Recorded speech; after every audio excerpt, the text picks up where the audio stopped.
দেখো আমি আজকে অনেক দিন পরে করে চিংড়ি রাখছি। মাছগুলো কত সুন্দর, দেখো কি সুন্দর চিংড়িগুলা। এখন এই মাছগুলো কেটে নেই।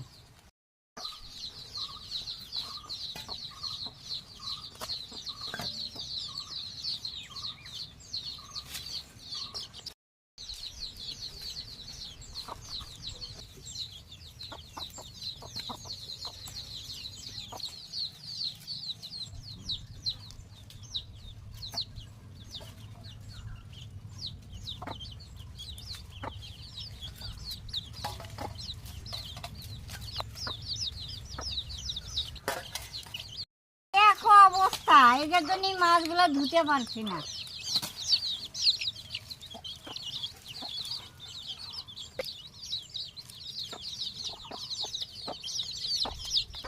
আর মাছ কাটা হয়ে গেছে, মাছগুলো এখন ধোবো।